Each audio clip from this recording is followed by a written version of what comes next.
Bwana asifiwe sana. Tunapenda kushukuru Mungu kwa ajili ya siku njema ya leo.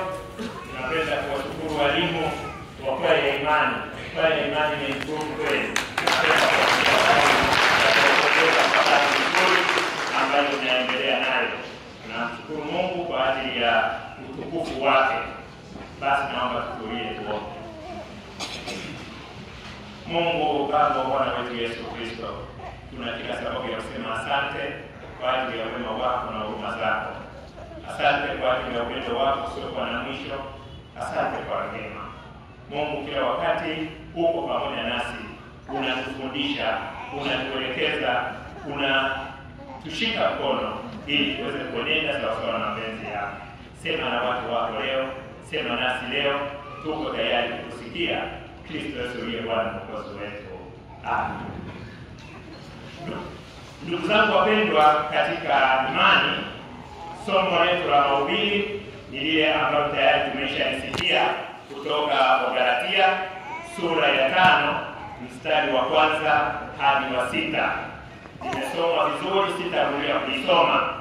Kutoka Wagalatia sura ya 5 mstari wa 1 hadi wa 6. Tunapoongozwa na kichwa kinachosema Kristo ametuweka huru. Kristo ametuweka huru. Ndugu zangu wapendwa katika imani, Kristo ametuweka huru mbali na utumwa wa dhambi. Tuko mbali na utumwa wa dhambi. Kila atendaye dhambi, huyo ni mtumwa wa dhambi, na huyo yumo katika minyororo. Huyo yumo katika minyororo ya Shetani. Anaishi katika kufugwa na Shetani. Shetani anawafuga watu, anawatuza watu, anawaelekeza watu. Ndugu zangu, ni hakika kwamba Bwana Yesu akiwaweka huru, mnakuwa huru kweli kweli. Mnakuwa huru kweli kweli baada ya dhambi. Mungu akikuweka huru, unakuwa huru kweli kweli mbali na dhambi. Hauko tena chini ya sheria ile inayokuletea hofu. Sheria inayokuletea hofu kila wakati, bali wewe uko chini ya neema inayokujalia ujasiri katika Kristo Yesu. Unakuwa jasiri katika Kristo Yesu. Unamwona Bwana akiwa ndiye nguzo yako, akiwa ndiye kiongozi wako, akikuwezesha katika maisha yako. Unasema haya yote nayaweza kwa sababu Kristo amenitia nguvu. Kristo ameniwezesha. Ndiyo maana katika nyimbo hizo Emboya ya Rukaya kuna beti wanasema eyaka bandi mwiru nyamubi akamboa kandi n'omutima gwange gwokoroba nayemwa korobera Mukama omwikujejona. Sijui wale wanaweza, tunaweza tukaimba pamoja. Eyaka bandi mwiru nyamubi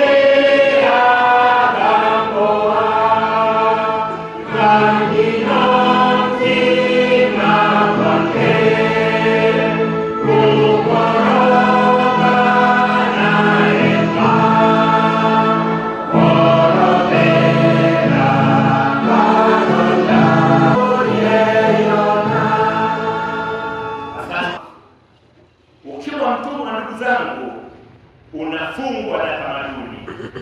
Ukiwa mtumwa unafungwa na mwenendo. Ukiwa mtumwa unafungwa na mazingira. Mazingira yakuteka, huwezi kutenda kwa sababu uko katika mazingira fulani. Ndiyo maana yake zamani nimekuwa mtumwa, nikafungwa na mazingira, nikafungwa na kila hali. Kila kitu kilikuwa kiko mbele yangu kikinionyesha siwezi kutoka hapo. Shetani aliniteka. Ndio tafsiri yake. Shetani aliniteka. Watu wengi wametekwa na Shetani. Watu wengi hawawezi kutoka katika hiyo minyororo, wametekwa na Shetani. Wamefungwa na kamba za Shetani. Na Shetani ana gharama kubwa kwa watu wa Mungu. Shetani akiteka mtu wa Mungu, ndugu zangu, mtu huyo anakuwa ni mateka kweli kweli. Anakuwa ni mateka kweli kweli. Unakuta watu waliotekwa na Shetani wanaogopa vyakula. Watu waliotekwa na Shetani wanaogopa kupita mahali fulani.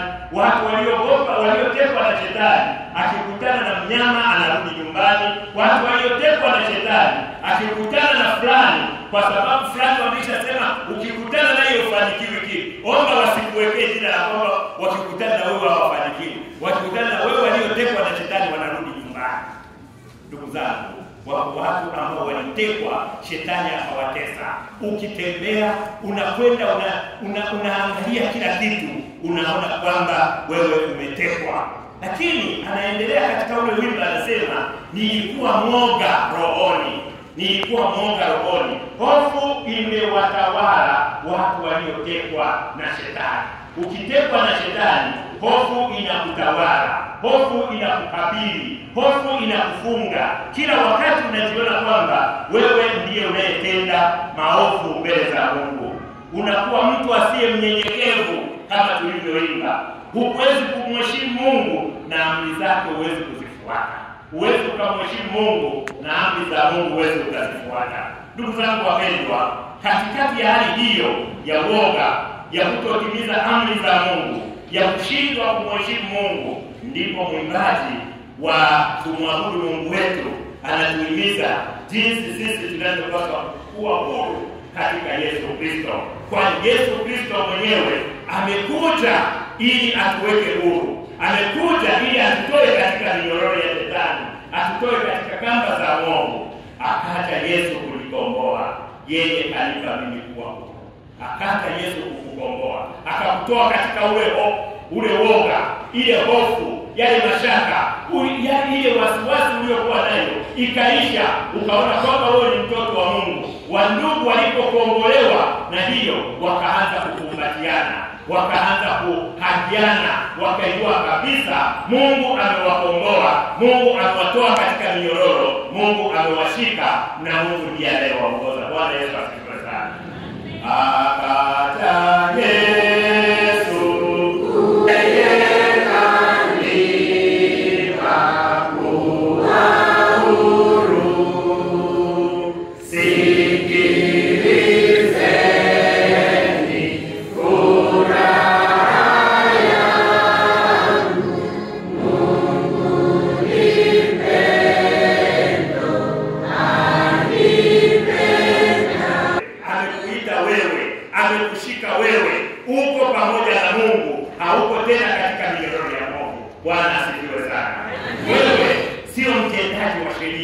kwamba nikifanya hapa nimekosea, na kama nikisha kosea siwezi kusimama. Wewe umeshawekwa huru. Bwana akikuweka huru, unakuwa huru kweli kweli. Bwana Yesu asifiwe. Sisi tumekombolewa na Bwana, na ndio maana tunatembea. Tumekombolewa na Bwana, tumeokolewa na Mungu. Mungu amekusaidia kutoka katika kamba za mwovu zilizokufunga mbele na nyuma. Ukitembea unavutwa nyuma, ukisogea upande unavutwa, lakini Bwana akikukomboa, kamba zote zinakatika katika jina la Bwana, na wewe unasogea katika jina la Mungu. Kwa hiyo ndugu zangu, wewe sio kibaraka tena wa shetani. Shetani kwamba anakushikilia, amekubeba katika maisha yako. Mwimbaji tuliyeimba hapa anasema furaha ya kweli inatoka katika kukombolewa na Yesu. Yesu ambaye amejitoa kwa ajili yetu. Yesu ametutoa katika utumwa wa sheria, katika utumwa wa dhambi. Ni kwa neema tu tunatembea tukiwa tumeokolewa na Yesu Kristo peke yake. La muhimu katika somo la leo, la mahubiri ni kwamba kutahiriwa au kutokutahiriwa, kukariri sheria au kutokariri sheria, hayo yote hayakusaidii katika kukombolewa kwako. Kutahiriwa au kutotahiriwa, kukariri sheria au kutokariri sheria hayakusaidii. Kristo tu anatosha katika ukombozi wako. Bwana Yesu asifiwe sana. Yesu anatosha peke yake. Yeye ndiye anayetukomboa. Ametuhesabia haki bure kwa neema yake.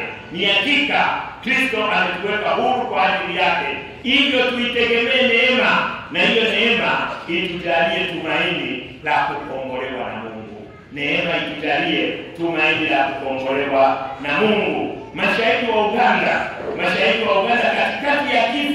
katikati ya kifo wakaishuhudia nguvu ya Mungu iliyowakomboa, iliyowatoa katika utumwa, iliyowatoa katika adha na misukosuko. Wakasema si kwa jitihada zetu, si kwa nguvu zetu, si kwa matendo yetu, si kwa kitu cha kwetu tunachokifanya, bali hii ni baraka ambayo Mungu mwenyewe anaitoa wake. Damu ya Yesu ya zamani ndiyo yenye wokovu, inayoleta ukombozi kwa watu wa Mungu. Wale waliimba wakiwa katikati ya moto ukiwaka, wanasema nilijitahidi sana ila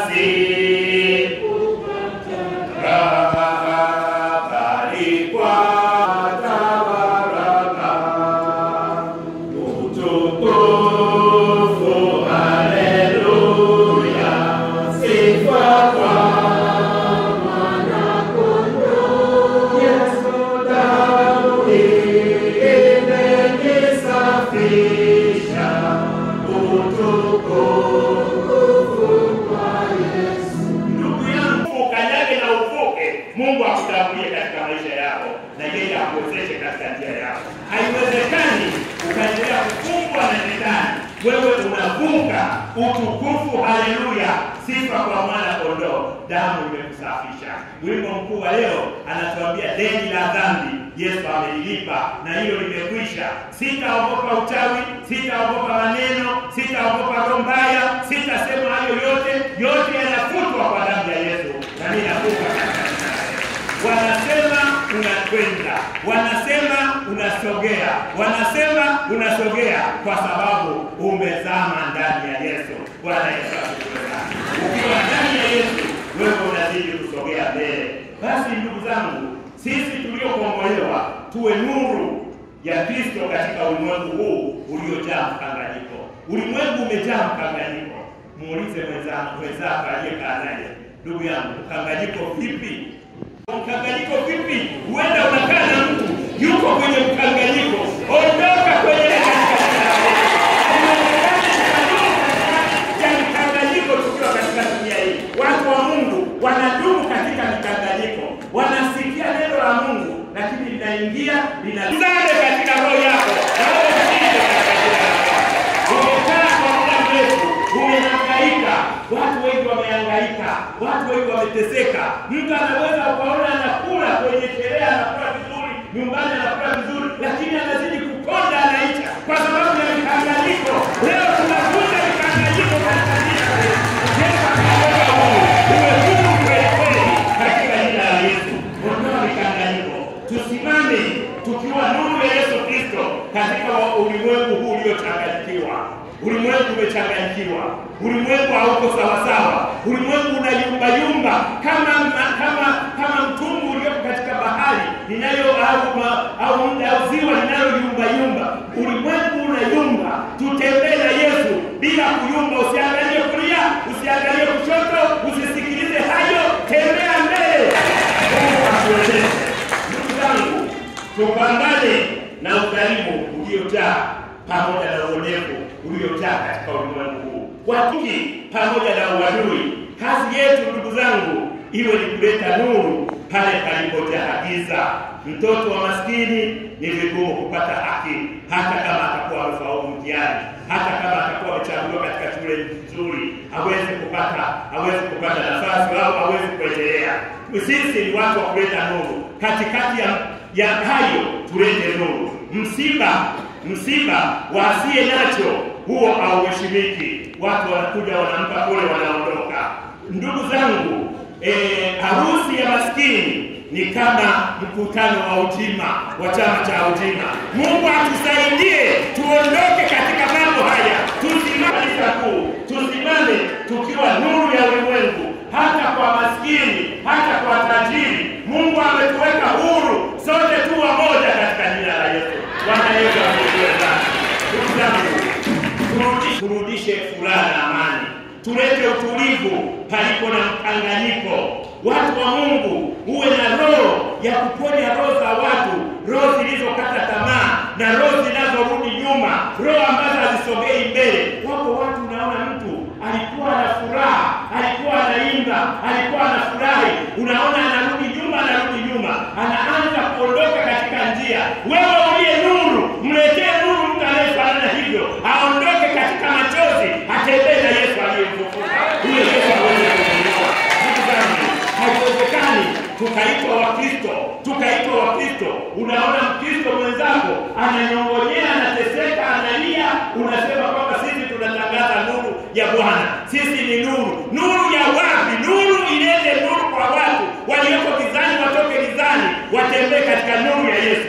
Yesu Kristo apate kuinuliwa. Ndugu zangu wapendwa, tuwe watu wa kujaza watu matumaini, usio watu wa kukatisha tamaa. Kuna mtu anaitwa mleta makatisho tamaa. Akija kwako ni mpaka ukate tamaa. Anakuja anakwambia mume wako anavyochepuka, anakwambia mke wako alivyo mchawi, anakwambia haya yote ni giza katika jina la Yesu. Tunatembea watawale ambapo watu hawana nafasi ya kuona nguvu ya Mungu ikifanya kazi. Nuru yako katika Kristo ifute njaa na mapungufu ya kidunia. Watu wanakosa jinsi ya kusogea mbele. Uchawi na ushirikina unakuta hata katika vikundi vya watu wa Mungu. Unaanza kusema fulani nimeona na akota udogo wangu, fulani nimeona anafanya hivi. Katika Wakristo, kwa Wakristo inawezekanaje wewe Mkristo mtu akaokota uchawi udogo wako, akiokota wacha achukue uchawi wake, wewe tembea na Yesu na Yesu anakwenda kukuwezesha. Yesu hawezi kukuuliza na kukuambia. Yesu anaondoka katika mambo hayo. Ondoa mambo ya uchawi na ushirikina. Tofauti ukiona mwenzako kafaulu, mtoto wa mwenzako katumbiwa, mtoto wa mwenzako kafanikiwa, anakwenda chuo kikuu, wewe unabaki umevuta mdomo. Hilo ni giza katika nuru ya Injili. Tangaza Injili ya Kristo, watu wapate wachumba, wapate wenzi, wapate watoto, wazae, waongezeke. Mungu abariki nchi na nchi itiishwe katika jina la Yesu. Usimame ukiwa nuru katika dunia hii iliyojaa chuki na uhasama. Watu wanachukiana. Mimi sijui, muulize jirani yako, unaonaje chukiana naye? Yupo unayechukiana naye? Kama hayupo, tumshangilie Bwana Yesu. Kama kuna watu wanachukiana, kama kuna watu hawapendani, leo ni siku ya kutengeneza. Kristo amekuja atuweke huru. Achana na chuki,